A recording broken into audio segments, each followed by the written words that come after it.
I'm Brenda Hodge. I am the Chief Marketing Officer at Nuance Communications. We are a Microsoft company. We were acquired about 6 months ago, so it has been a wild ride, to say at the least. But that is not going to be the topic of our discussion today. But it is certainly my pleasure to be here with you. First and foremost, I just want to applaud your interest in the voice of the customer. I think it's just fantastic. And I can tell you that the keys to success in any growth strategy are, one, to understand the voice of the customer, and two, you have to have customer advocates. Those are the keys to a good growth strategy, any growth strategy. So it's a pleasure, and I'm honored to be invited to speak with you today, to be with a group of people who are just as passionate about customer advocacy as I am. So again, it's an honor and a privilege. My goal for our bit of time together is just to share my lessons learned. I've been thinking about customer advocacy actually longer than I care to admit, but over the last 20 plus years, I have certainly learned some lessons that I will share with you in case they may be helpful to you. So that is certainly my goal for today. Also, I'm going to try to make this interactive. So I'm going to ask you some questions along the way. Toward the end, Jeff's going to join me and you're going to get a chance to ask me some questions. So keep that in mind. But let's start off with, where do you most need customer references? We're going to do this by a show of hands in the room. I apologize to those online. But for those that you really need them for sales reference calls, let me see. Okay, some hands going up. All right. Marketing requests, whether it's case studies, videos. All right, thank you. All right, thought leadership or influencers, doing PR, speaking engagements, lots more hands. And then I gave you the catch-all, all of the above. Almost every hand in the room is going up. All right, awesome. All right, now the hands are down. I have one more question. So how many of you would say that customer references are hard? All right, I appreciate the candor. My hand's up. My team's hands are up because I absolutely know that customer references are hard. It reminds me of many years ago, I went to actually a seminar that was hosted by a private equity firm. I lived in North Carolina at the time, and it was for CEOs of startups. And in that half-day agenda, the thing they just kept hammering was you need 10 referenceable customers before you know if you have a sellable product. Not 5, you need 10, and then you know your company can make it. You've got a repeatable formula. Now, I suspect in this room, most of you have at least 10 customer references, but chances are you wish you had more. You wish you had higher level advocates. There's something that you're still desiring to help move your business forward, right? So that's part of what makes this lots of fun every day. We all like a good challenge, but it's also about what makes it hard. So as I've said, my goal here is to share some of my lessons learned. But to do that, I actually need to give you a little context, which includes some of my career background. So interestingly enough, no one believes this about me, but I was a computer science math double major in school. So I was in the School of Engineering, never took a business class. And then went on to, and my daughters to this day, I have daughters in their 20s, do not believe this is a true statement about their mother. They think I made it up. But I started gravitating toward the people side. So I went into tech support. Then I went into partner management, then I went into sales, then I went into sales management, and got into marketing by absolute chance. I was in sales at the time, and I was doing some sales training for my peers, and my company wanted to start a field marketing organization, and they said, wow, she seems to really understand the customer. Let's ask her to run field marketing. So it's interesting because that's the biggest risk I've ever taken in my career, was to decide to go into marketing. But I worked for a company who was willing to let you literally jump off into the deep end and see if you could swim. They were willing to take that kind of risk. And I was young and stupid enough to take the risk. And it's funny because they said, okay, we would like you to run field marketing. And as I kind of said in my background, but it was very obvious to me, I have zero transferable skills or knowledge for the job I have just accepted. I mean, absolutely nothing to apply to this. So it was interesting because the first problem that just kept hitting my desk was, we don't have customer references. And it was all from the sales team. Brenda, we don't have deals. I mean, we can't close deals. We don't have the references. We need the people. We have a handful. They're so burned out. We started calling them crispy. Like, we had a huge reference problem. So that was the first thing that absolutely hit my desk. Now, in hindsight, it served me well that I was very humble and recognized that I knew nothing, because I knew I needed to ask a lot of questions and listen. And that's actually a fresh set of eyes and ears sometimes can be incredibly powerful, especially for a new leader who needed to stay incredibly humble because she had no idea what she was doing. So but it actually in this situation served me quite well. So I knew I had this problem I had no idea how to solve. So I started interviewing a lot of other companies about what they were doing with this problem. And what I kept hearing were more reference problems.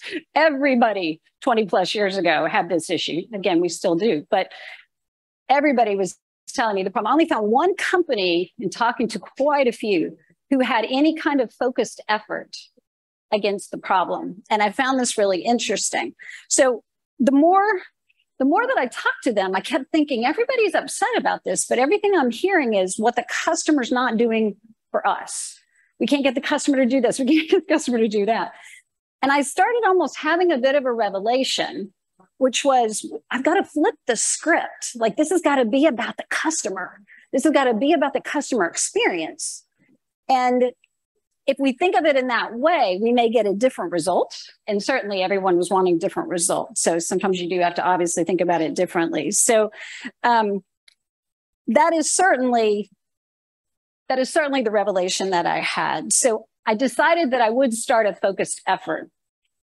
Now, interestingly enough, 20 plus years ago, as I started to test my theory, I dedicated one reference manager, but at the time, and I get that I'm completely dating myself, but 20 plus years ago, there was no such thing as content marketing. There was no such thing as customer marketing. There was no such thing as retention marketing. These weren't things that existed. And my company did tens of millions of dollars in print advertising. In fact, I still remember the number, $28 million a year we spent on print ads for our software in Fortune, Forbes, tech magazines, a bunch of magazines that are no longer in business, but we did lots of print advertising. So as I'm thinking about how to take this from a customer lens, started thinking about how could we improve the customer experience? What could we do for them? You may be wondering what these two brands have in common. They both needed publicity to grow their brands. So what we decided to do was to approach this online bookseller that people were starting to hear more about called Amazon and see if they would be interested in featuring. And we made it kind of, it has to be your CEO. We want his headshot in our ad. But if you're willing, we're going to spend quite a bit of money to put your name out there on all of these publications. So Jeff did agree. And my reference manager, my first one, flew out to meet with him and do his photo shoot and build a relationship with Jeff, lovely man. He also used to bring his dog to work. She created a relationship with the dog, with Jeff. This went on for many years. But reference management is all about relationships, which I'm going to talk more about. But she created a fabulous relationship there. And it turned out to be very good for Amazon and very good for my company. It was a win-win for both of us. Same thing with Major League Baseball. They were another customer, and I worked for a statistical software company. So we wanted to associate our name with companies like Amazon who were doing prediction and recommending what you should read next, and with MLB and all of their stats. So we got the commissioner of baseball at the time. It was a gentleman named Bud Selig. And I'm going to make a joke. This is kind of inappropriate of me, but if you know who Bud is, he's not one you pick to put on a print ad, but we did it. And I think Bud would actually agree with me on that. It was actually a really smart move, and we started associating our brand with their brand. So it was a big win for the customer and the customer experience. But what was interesting about this was those references that we had that were crispy, truly burned out. Once we gave them a champion, a reference manager, and we started building out a program and we started managing them, we measured it a year later. They were doing twice as much as they were the year before, and they were thrilled. They were happy. They weren't complaining. They didn't feel abused. So there's a lot to be said for how you approach and how you create the customer experience. So I've given you a bit of why I got into this. I think Jeff said it, but I've now built this kind of program at 5 different companies. I believe in it so much, and some very small and some quite large. Smallest company I had built this program was 10 million in revenue a year. That gives you a sense. And yes, 10 million, small company. But we had a reference manager because I believe in the model and I think it works. So given I've given you my why, let me talk a little bit more about the what and the how, because I'm sure that's going to be most helpful to you. So why is referencing so hard and finding them difficult? There's typically 3 root causes. The first root cause may be that your product or your service is just not delivering value. And if that's true, that's kind of outside of the scope of this talk, but that's a much harder problem to solve. The second issue is that you may be adding so much value that your customers consider it their competitive advantage and they don't want to share their secret sauce with other customers. We run into that at Nuance quite a bit. And that's another challenge. This third one is you may not have a focused effort around customer advocacy. And that's where I'm going to spend some more time with you this morning.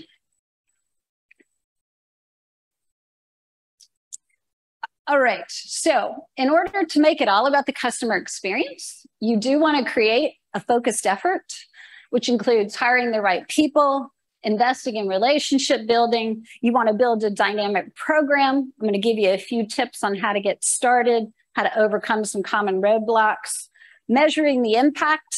Heard some conversation in the early session for the early risers this morning around what to track and what metrics and how to track. So we'll talk a bit about that. Again, we're going to drill into each one of these in a bit more detail. So let's talk about hiring the right people. So let me ask this question real quick. So who in this room reports into sales? No one. Okay. Who in this room reports into client success or account management, or you may call it something else, but hopefully you have a sense of what I'm talking about. Anybody? Who reports into marketing? Wow. I did not actually expect it's almost the entire room. Okay. That's very, very helpful to know. All right. Thank you for that. So in this model, in creating a focused effort, you're going to probably recognize these roles.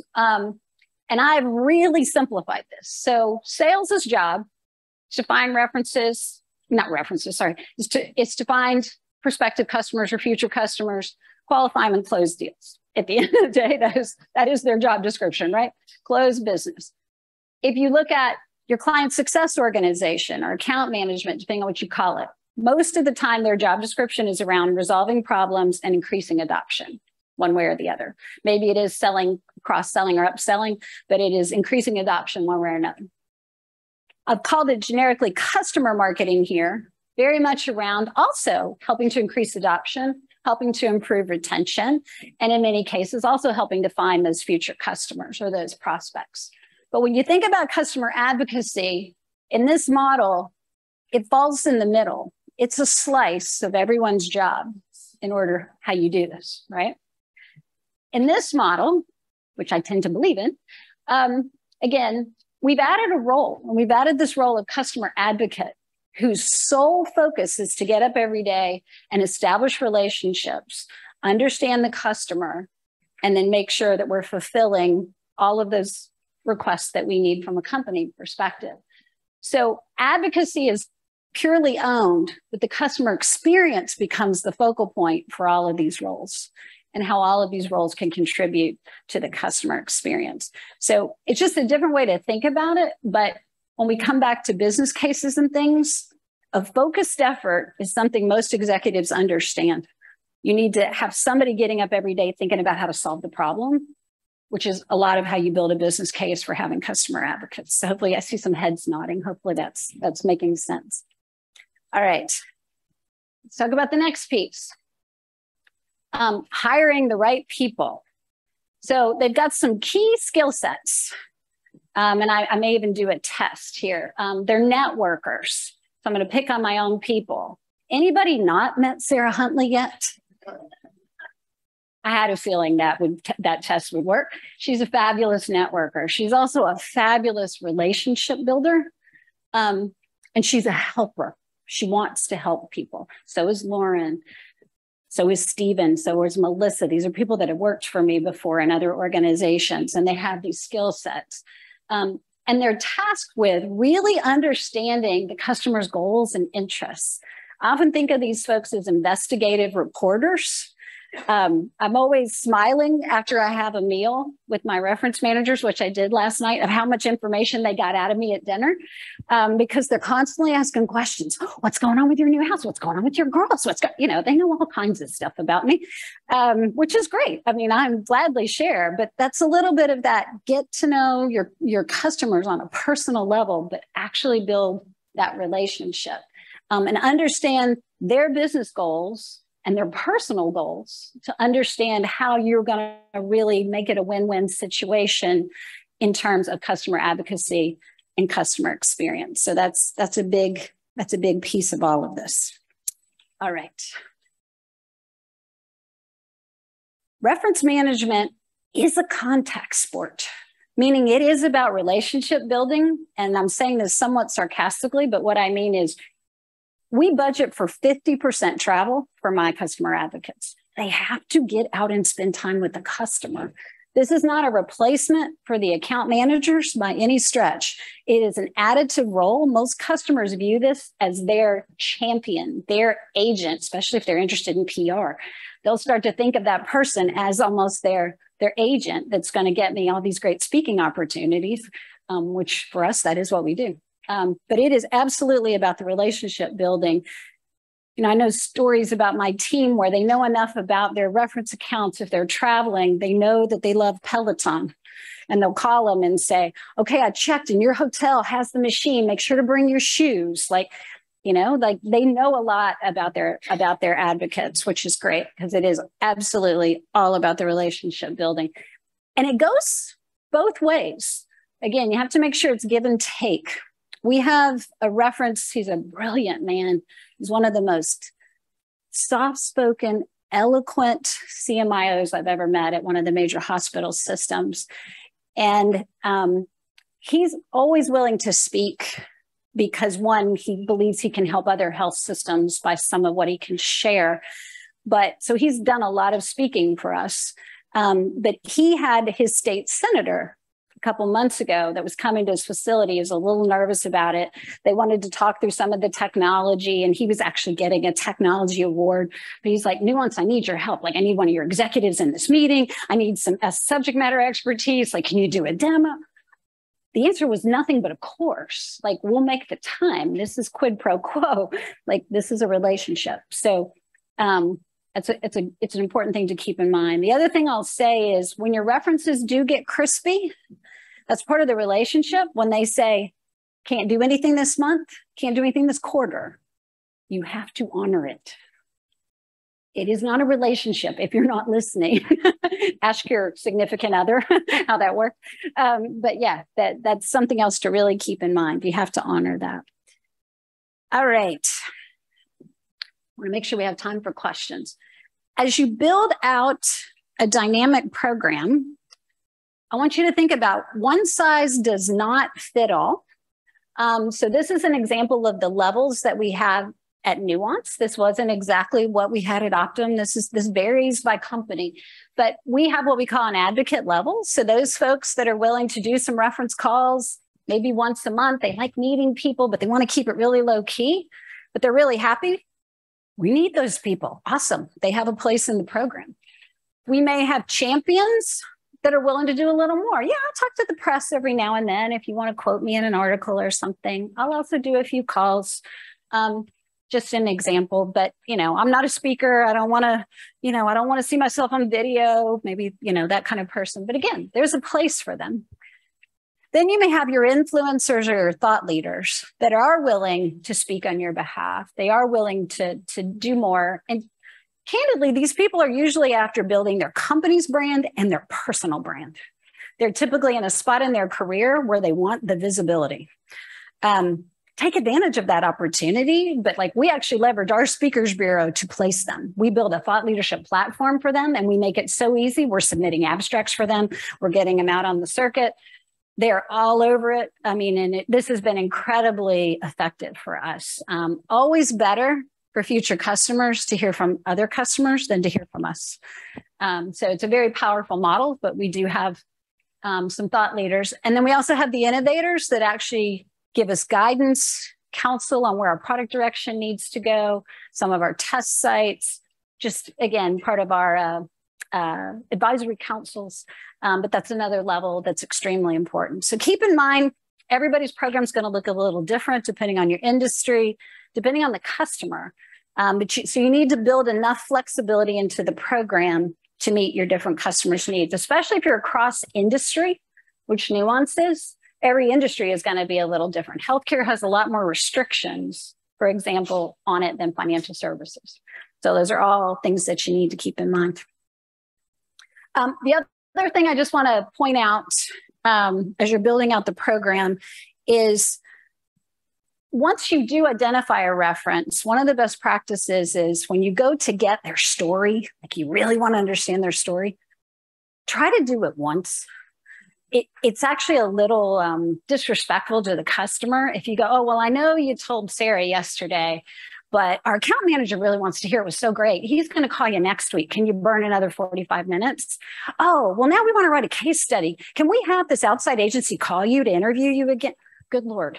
These people's time is valuable. So try to record it when you do it really in depth and think ahead of every way you can get that story, but get it very holistically so you can then share it 100 different ways, write it up, do a video, but you can't always think of everything, but try to think ahead as much as you can because they will really appreciate that. Again, it's a show. It shows them that you respect their time and you're really trying to create that relationship. So did want to point that out. All right.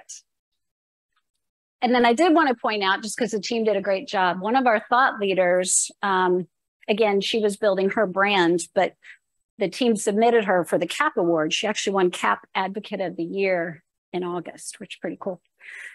All right. So how do you get started? All right. I'm going to hurry. How do we get started? So first of all, this is about quality, not quantity. When I first got to Nuance 6 years ago, they said, oh no, we have no reference problem. We have over 1,000. And all I could think is, no, we don't. I want to see the definition. I was careful what I said, but that was what was going on in my head. No, we don't. Don't be after quantity. You want to really manage these folks. You need, maybe at that champion level, you can have a bigger staple, but you have to really think about the relationship building here. So define what quality is for your organization and then build time for the internal relationships. I don't know who said it this morning in the early bird session, but they were talking about sitting near sales, spending time with sales. Oh my gosh, absolutely. Not only sales, but your account managers. Reference managers can threaten account managers until they understand what they actually do. They can think that they're trying to replace them. Oh, no. Another leg in the stool. We're going to keep you completely informed what's going on with your customer. But you know what? You're not going to have to do all that extra work that you used to do. You can focus on your primary objectives. That side gig that you had that had to do with advocacy, we're going to take over for you. But for sales, you can all relate to this. How many people know a salesperson that keeps their references to themselves in their back pocket? Right? Prying those references away from them is it takes time. You have to build credibility, but you have to help them understand. And I get it. I was in sales for years. You're running your own little business. So you're going to make sure you have your keys to success. One of those is, again, key to any growth strategy is a reference. You're going to make sure you have them readily available when you need them in your territory. But you may need more than what you have in your territory. And you know how much of their time it takes to manage that reference, even when it's in their back pocket? So there's a lot that you can give back to them. You just have to help them understand. Again, the reference team just does a fabulous job of spending time with sales. They're always networking at every event that we have. If it's at a trade show, if it's President's Club, whatever it is. Sarah was honored enough to go to President's Club this year for the work that she had done. And she was not relaxing really in Deer Valley. She was working the room. I was watching her. I was like, she is doing her thing. Just watch her go. But, again, all the sales reps know her by name. So there's a lot to be said. Just spend building time on those relationships. And then you don't have to have the program ready when you start focusing an effort. But start asking your customers, like, we're building a program. What do you think should be in this? Like, get their input. And then I cannot stress enough, involve legal to make sure you're compliant. I can tell you a lesson learned early in my career is I thought, oh, we don't want to get legal involved. They'll slow everything down. Let's not, shall we? And that was like a really bad decision. Not that we ever got in trouble, but no, they're your partners in this. And they will make sure that you have a very compliant program. And then they'll be some of your biggest internal advocates. Oh yeah, that reference program is fantastic. So having your general counsel say that, again, makes your internal sell much, much easier. All right, so some common roadblocks. Funding. Yep, funding is always a business case has to be made for sure. And I would say do the research. There are things you just need to know. So you need to understand, for example, and you need to tie it to the growth agenda. So if it's taking sales 67 days to close the deal longer because they can't get a good reference or they're waiting on one because they're crispy and they need to wait a month, that's a great data point to have that senior executives will understand. We're slowing down the sales cycle. Or the flip side of that, we have really positive data to show how fast this is closing business, accelerating business, helping to drive pipeline, so on and so forth. So get your metrics together, use your win-loss data, use whatever you can find out of Salesforce and your trends, but make your case to get your funding, not only for your people, but for your program dollars, because you will need some program dollars. We talked a bit about that reluctance from sales. So we've already talked about how to work that. But again, spend time with them. They should be a part of your network and then really understanding what you're trying to achieve. And then also a challenge just to get that executive support. Yeah, you do have to build the business case. As I said, even at a really small company that I worked at, I made the case for this. It just has so much impact, but it is about driving the growth agenda. You have to tie it to that. I would make sure, and you may need some assistance, and don't be afraid to ask for it, because again, it's not about activity metrics. It is more about the impact metrics. And I would say, first and foremost, look at how does this impact sales? And even if you don't know, think about what you wish you knew and reverse engineer it. Like, I wish we were able to answer the question, how many days are delayed without a reference, for deals, how many are going unanswered? I wish we were able to answer, like, try to come up with the questions and then start working in the organization to reverse engineer how you get the data. I'm going to pick on executive types here for a minute, but the higher up you go in the chain, the simpler the story has to be. And it has to be, here's the ask. We're asking, like, if you don't make the ask clear, like, don't be shy about it. Here's the benefit you're going to get. We're going to close more deals. We're going to close 20% more business. I'm making it up. We're going to blah, blah, blah.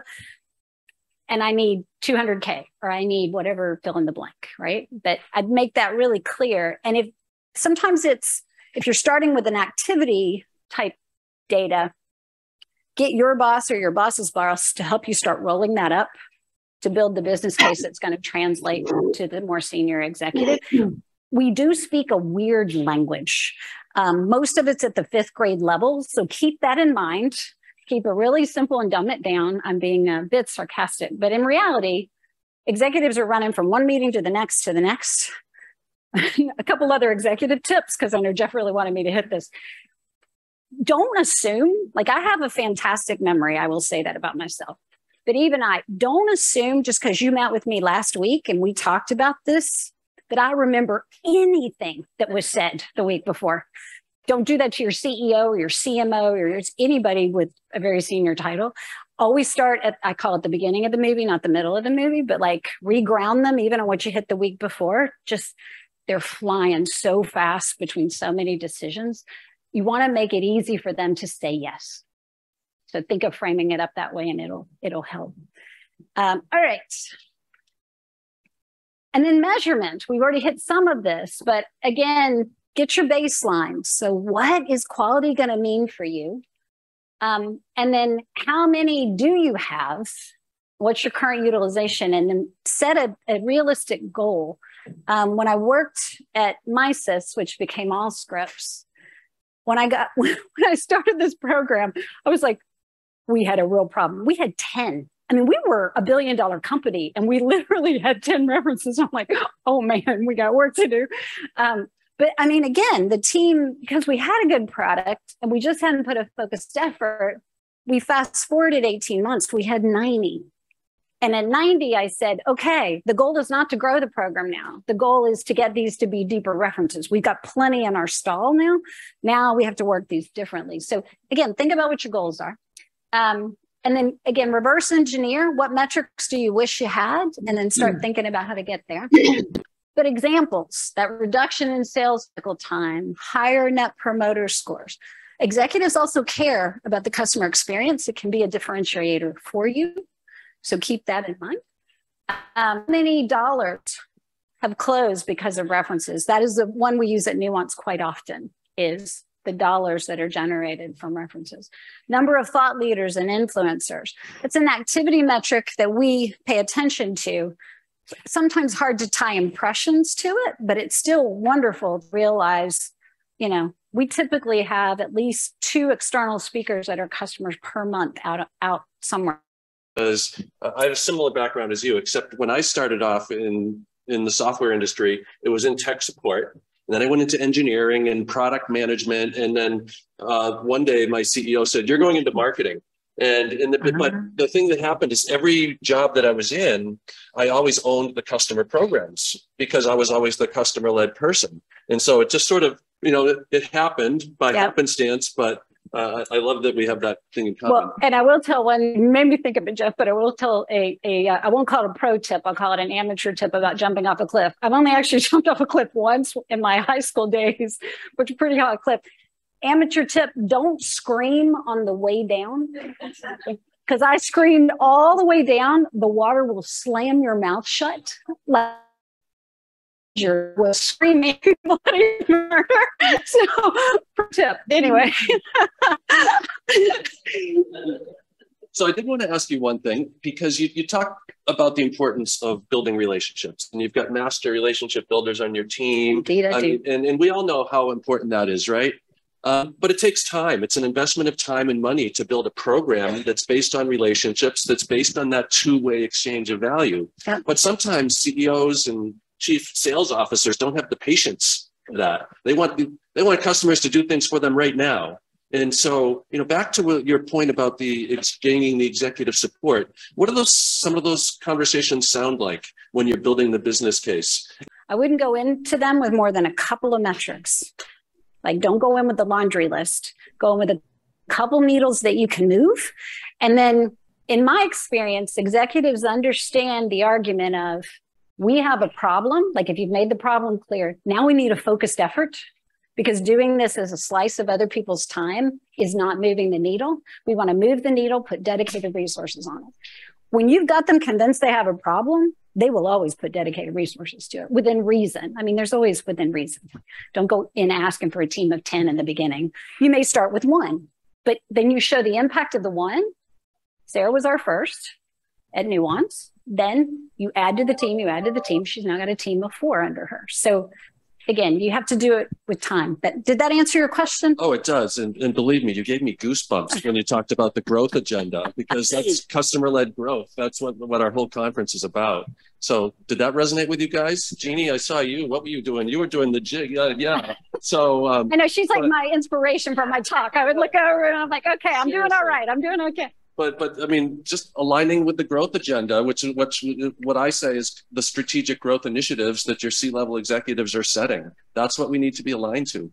Can't tell you how many times. So thank you for saying that. But what's some of the pushback you get though from the executives? I mean, I know you've worked with a lot of very good customer-centric CEOs, but have you had some that weren't? Yes. Well, I'll say something about CEOs, and then I want to talk about GMs, so I keep myself on track. I will go on record. I've met very few CEOs who understand marketing. Don't assume they do. That's why you go in with the sales pitch, meaning this is going to help us sell more. What is the purpose of marketing at the end of the day? To drive growth. Again, go back to that. That's what the CEOs need to hear. This is going to get you X% more business. This is going to do that's the frame that you have to as CEOs, because they don't talk marketing. They don't typically understand it. The CMO does all that translation. I just need to understand what we're trying to do, and then I'll help go get it done. So that's the CEO conversation to realize how to have with the GMs, general managers. It depends on your business structure. In our structure, the general managers oftentimes, this goes into COGS. So they're paying for the reference program. They may not be paying for the resources, but they're often paying for, like if we're, like depending on your program, you may give them discounts on products and services. You may give them a credit against their bill. It just depends on your program. But that means your GMs all have to buy into that. So again, you got to take them the data. And usually they may flinch at first with, oh, wait. I'm going to have $200,000. I mean, again, my team's done this a bunch. We have a lot of GMs, but wait, it's going to be $200,000. You go, yes, to get you this many $1 million of business, we have to do this, and keep tying it back to the business that they're going to not, well, I need $200,000 and you're going to get 10 more case studies. That language will not resonate. You got to roll it up higher. So building relationships isn't just with customers then. Is that what you're saying? Yes. All right. Well, let's hear what questions you have. Yes. But her question was basically, when you're thinking about the metrics, how do you come up with invest the 200,000 to get the 2 million or whatever the number is? Where's the data come from? In our case, it does come from Salesforce, but you do have to have some kind of tracking mechanism. And if you don't, you can do some good old manual labor, which I've had to do in the beginning. It's how you get your baselines. So literally start to interview your sales reps, see where they're struggling to get references. If you have win-loss, your win-loss data may give you more than you think about. So go back to your win-loss to see if it's showing up there, that you've got some evidence. If not, think of it this way. I'll put it in marketing terms. Qualitative data will work as well as quantitative. So if you do 20 sales rep interviews and you get out of that what you need, that'll hold with your C levels. If you don't have the quant, go in with the qual. Especially if some of those 20 interviews, those sales reps are like the Rockstar sales guys, because there's always those, depending on the size of the company, those 3 to 5% that manage the CEO, right? That own the CEO. Right. Yeah. They have a lot of pull. And so if you pull from them and get ammunition for your program, anecdotal stories about how they won this multi-million-dollar deal because you came to their rescue and helped put them over the edge in a negotiation or whatever it might be. Just fantastic. Jeff's giving me another idea to your question that I hadn't thought about. But when you do the qualitative interviews, not only do your rock stars, do what I'll call your journeymen, who are the people that are just shy of making quota. But if they had the right tools, they'd make quota, because then your executive argument is our rock stars are even saying we need this. But what we need to do is move the next 10% to be rock stars, and to make them rock stars, here's what they need. Sir, ma'am, this is what that means in the math. So sometimes you have to do a little bit of leap of faith on the math, but. So you mean you can turn B players into A players? Absolutely. If they have the DNA, right? Yeah. Yeah. Oh, there's lots of journeymen out there. Tell us who you are. Oh, I love the slide you have, that maturity model that takes everyone from advocate to champion all the way up to an innovator. I have a two-part question, Okay. Not very deep, but one, how do you measure how many you have in each segment and what the delta is, what the velocity is to moving them from the bottom all the way to the top? And then two, the second part is, who do you find are the best people to keep aware of how many of those segments and how it's growing or changing? Yeah, those are great questions. So what I would say is we don't always manage it of we're trying to move them up the stack.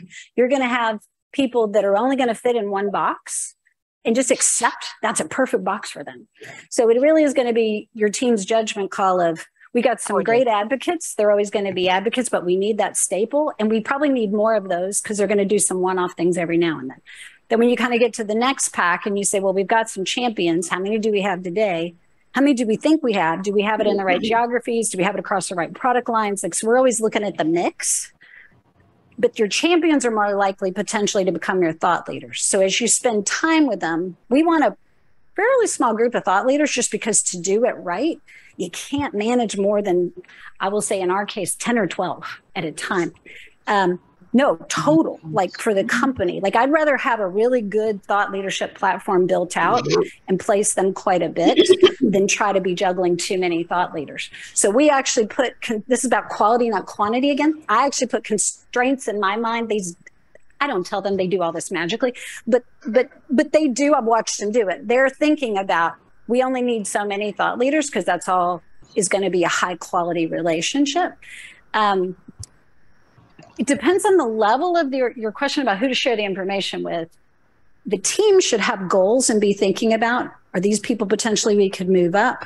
Are these people that are never going to move? Do we have the right numbers and the different levels of whatever your program is? But sharing the data, typically with like a GM on their product line, they just want to know, how many do I have? They don't really want to see the breakdown. They just want to know, how many dollars are you getting out of it? Like, we've grown this much pipeline, we've closed this much business, you give them those kind of numbers. But like maybe middle level management is going to want to understand a little more of the trajectory you're on and how you're managing it.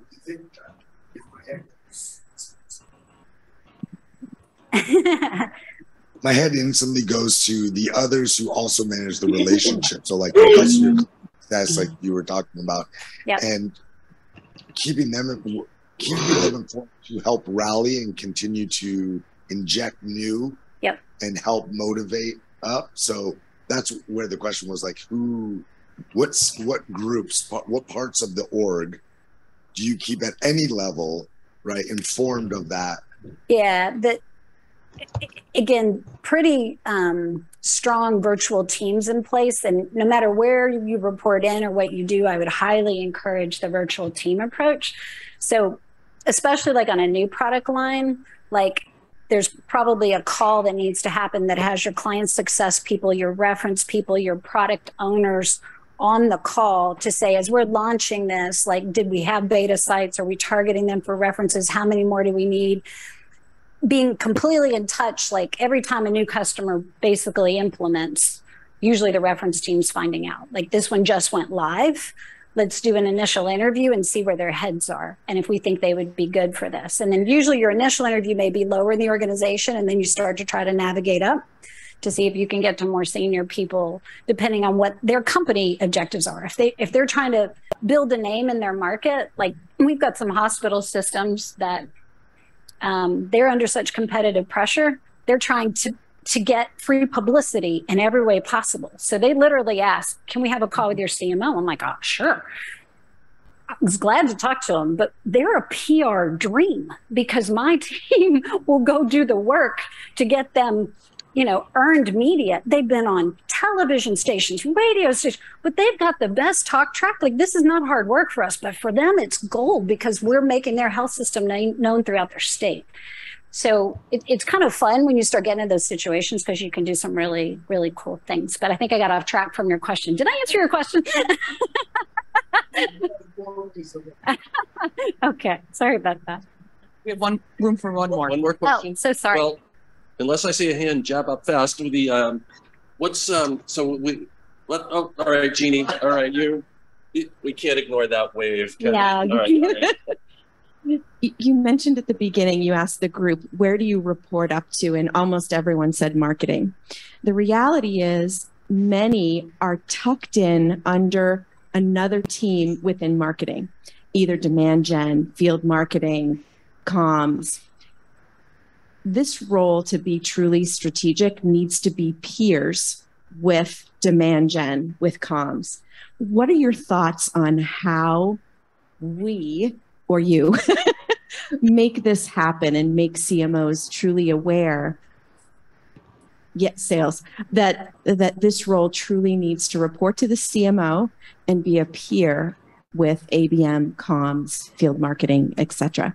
I think if that's your goal, then I would say make the customer experience argument, because they're going to understand the focus on the customer experience, and that doesn't typically fit in ABM or demand gen or whatever. Now, I will tell you, honestly, I'm the only one I've ever seen do this, but my model's a little different. So the reference team actually ports into global comms, but the reason I did it that way is because I wanted the thought leaders to be a part of that influential circuit, and that we had that connection point of how to activate them and activate them well. And I found the right leader to do global comms. So she also owns social media. She owns all my thought leadership. So she is a direct report to me, but she has a big remit. But I've not seen anyone else put customer advocacy, PR, social media, and thought leadership all in a bucket. But because those things feed each other is why we did it. But it has been a beautiful model. Yeah, that's how I set up my team. Good for you. But I truly believe customer marketing should report independently as a team into the CMO. And I think for all of us to advance our careers, that's I think a goal, a vision for the future. I bet you get there. Make your case. Yeah. But I assume the woman that runs comms for you, I assume that the customer marketing, customer advocacy, customer reference is not an afterthought for her. It's one of her core pillars of her job. Oh, goodness, right? yes. Okay, so she's a spokesperson. She's a fighter for the team. Yeah. Okay. Because she thinks customer centric. Right. Even our PR strategy is customer centric. Everything she does is customer centric. So yeah, it works. All right. Well, I just want to give you one more. I'm going to put you on the spot. Okay. So the aspiring CMOs and chief customer officers in the room, what's one piece of advice that you would give to them that they should start doing in their careers right now to continue or accelerate their movement up the ladder? Wow, what a good question. And I think it does depend on where you are in your career. But three things, I can't narrow it down. Three things come to mind. And these may vary depending on where you are in your career. One, keep understanding the customer. There is so much power in how much you understand about your customer's language, their problems, what are their macro issues, like sometimes I do have marketers on my team that do amazing campaigns, but when I dig, they don't actually understand the customer, and I'm like floored. Like, keep reading, keep learning, spend time with customers. Like, again, I can't underscore it enough on that point. So depending on your situation, that would be one. The second thing, if you're wanting to move up, I would just say keep learning executive communication. I say this to all of my directs. I work on it every day.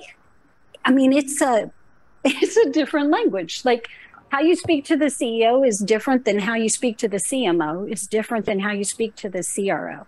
And it is a skill set that is never mastered. So the more you can speak their language, I used to say this in sales a lot, you get delegated to whom you sound like. Think about that for a minute. Ooh, that is interesting. Tell us more about that. If you go into a C-level's audience, I mean, I was in sales for a long time, but if you go into a C-level, you get that meeting. You've been dying to get to that CIO, and you go into that CIO with a tactical agenda. They're going to say, "It was so nice to meet you, Brenda. Let me set you up with my head of IT." They're going to delegate me immediately to whom I sound like. So think about and that just means tying to their agenda. And the other thing I would say is the higher up you're having a conversation, the more you may want to ask questions. This is interesting, I'm giving all kinds of crazy things coming in my mind.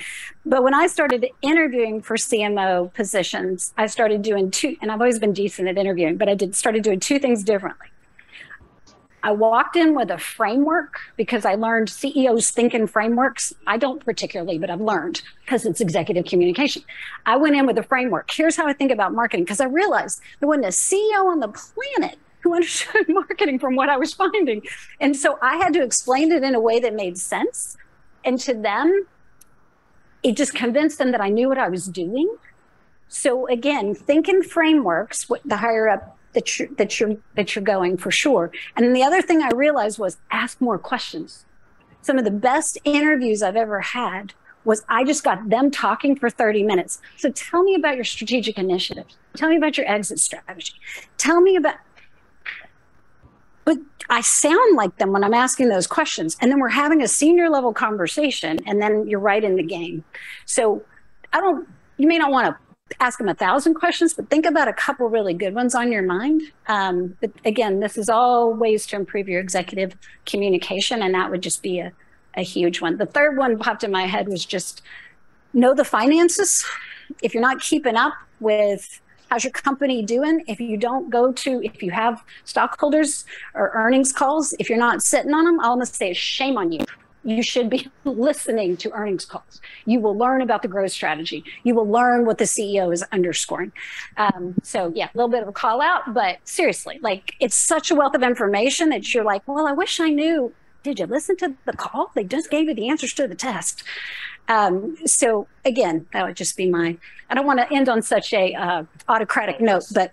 I don't know. I got goosebumps again when you said listening on. So this is amazing. I'm a mom. All right. It's been a pleasure. Thank you all. Oh, thank you so much.